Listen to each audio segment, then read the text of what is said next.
Imagine working in a bustling office filled with the constant deafening clatter of metal keys, or one where a thick, unmistakable cloud of cigar smoke hung heavily over every single desk. Here are 10 office features that vanished from American workplaces.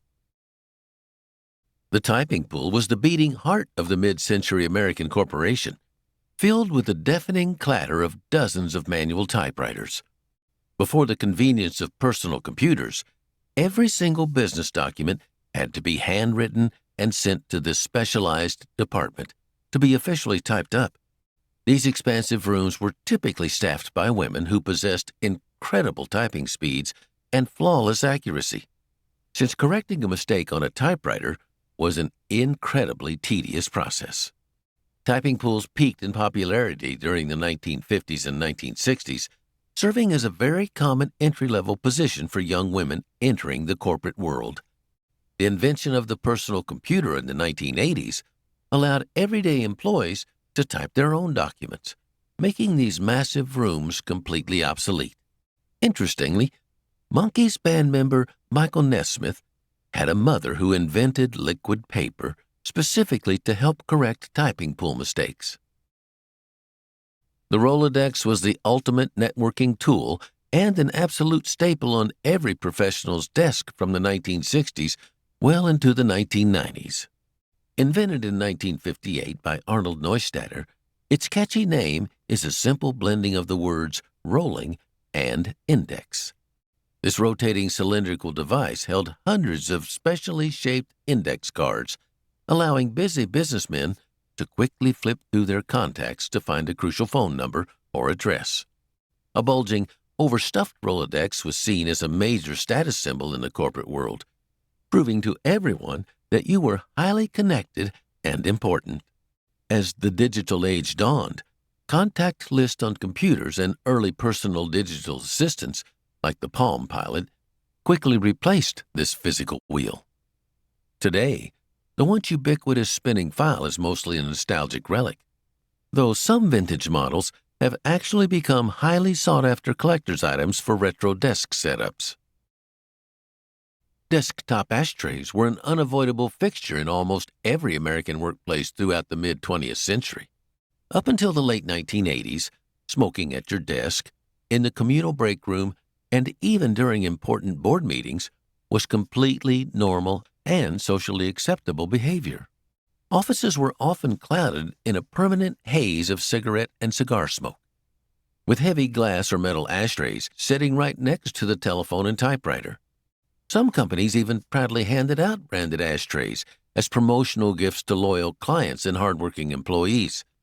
The tide began to turn when the Surgeon General released detailed reports on the extreme dangers of secondhand smoke, leading to a massive cultural shift. By the 1990s, strict indoor smoking bans swept across the nation, banishing the desktop ashtray forever. Oddly enough, many beautiful mid-century glass ashtrays are now repurposed as stylish catch-all trays for loose change. Pneumatic tube systems were the high-speed internet of their day, whisking physical documents across massive office buildings in a matter of mere seconds. Developed in the late 19th century, these complex networks of brass and glass pipes used compressed air and powerful vacuums to propel cylindrical canisters from one floor to another. They were heavily utilized in busy banks, chaotic newsrooms, and large corporate headquarters to send mail, cash, and urgent memos without waiting for a human messenger. The satisfying whoosh and clunk of a canister arriving at a desk was a very familiar soundtrack to the mid-century workday.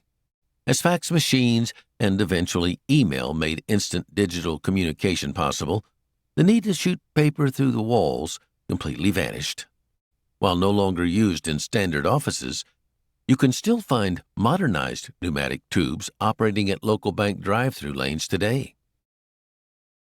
The Dictaphone was an essential piece of executive technology that allowed busy managers to record their spoken words onto wax cylinders, magnetic belts, or cassette tapes. Originally developed by Alexander Graham Bell and his associates in the late 1880s, the brand name Dictaphone eventually became synonymous with any voice recording machine used in the office.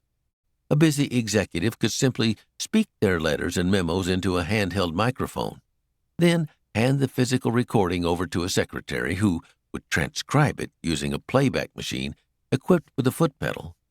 This system greatly improved office efficiency, as the boss and the secretary no longer had to sit in the same room for dictation.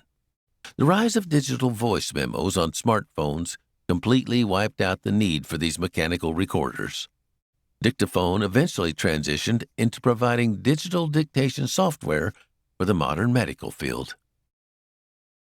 The mimeograph machine was the standard way to make mass copies of documents before the invention of the modern xerographic photocopier. Patented in part by Thomas Edison in the late 19th century, this crank-operated device forced ink through a specialized wax stencil onto blank sheets of paper. For decades, schools, churches, and standard offices relied heavily on the mimeograph to produce internal newsletters, important memos, and daily bulletins.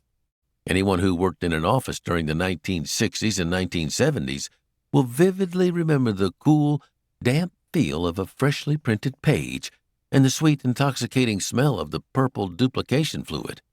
As electric photocopiers became significantly cheaper and more reliable in the 1980s, the messy and labor-intensive mimeograph process was quickly abandoned. The nostalgic aroma of mimeograph ink is so universally remembered that it was even referenced in the classic 1982 teen movie Fast Times at Ridgemont High. Carbon paper was the messy, frustrating, yet absolutely necessary method for creating duplicate copies of important documents back in the golden days of the office. Office workers would take a sheet of dark, ink-coated paper and sandwich it between two blank sheets before rolling the entire stack into a typewriter. The physical force of the typewriter keys striking the top sheet transferred the dark ink onto the bottom sheet, creating an instant, albeit sometimes smudged, copy. If you needed 3 or 4 copies, you had to hit the keys incredibly hard to ensure the impression successfully made it to the bottom. It left employees with permanently ink-stained fingers and made correcting a simple typo an absolute nightmare. The advent of affordable copy machines eventually rendered this messy office staple obsolete. Today, the legacy of carbon paper lives on every time we use the CC field in emails. The switchboard operator was the human hub of all office communication, manually connecting every single incoming and outgoing telephone call. In the early to mid-20th century, large corporate offices relied on private branch exchange systems, which required a dedicated operator to physically plug a cord into a specific jack to connect 2 lines. These operators, who were almost exclusively women, had to memorize dozens of extensions, recognize voices, and work with lightning-fast hand-eye coordination. They were the ultimate gatekeepers of the company, often knowing everyone's business simply by observing who was calling whom on a daily basis. As automated electronic switching technology became widespread in the 1970s and 1980s, the need for a human to physically patch calls disappeared. Modern digital phone systems have completely replaced these massive, blinking switchboards. Interestingly, the very first telephone operators were actually teenage boys before patient women eventually took over the profession. Dot matrix printers were the loud, screeching workhorses of the 1980s and early 1990s American office landscape. These impact printers worked by striking a cloth ink ribbon with a grid of tiny metal pins, slowly printing out text one agonizing line at a time. They were famous for their continuous feed paper, which had removable perforated strips with holes running down both sides to keep the pages aligned on the tractor feed mechanism. Ripping off those perforated edges was a deeply satisfying office ritual for many corporate workers. While incredibly reliable, the high-pitched grinding noise they produced could drive an entire office crazy, leading many companies to place them inside specialized soundproof plastic boxes. The invention of quiet, high-resolution laser printers eventually pushed the dot matrix out of the standard workplace. However, because they can print on multi-part forms, you can still find them clanking away in car rental agencies today. The overhead projector was the undisputed king of the corporate boardroom long before digital PowerPoint presentations ever existed.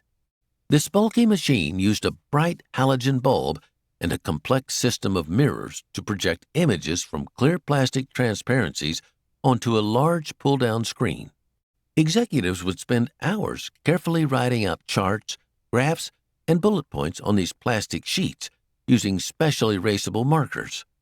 During a meeting, the presenter would manually swap out each transparency, sometimes stacking them on top of each other to show different, overlapping layers of a sales graph.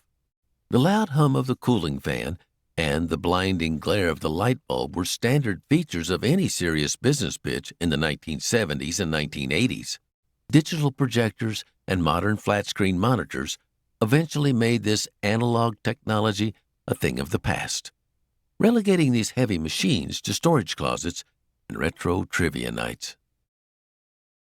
So, if you could bring back one feature from the old days of the office, what would it be? Drop a comment down below to tell us your favorite workplace memory.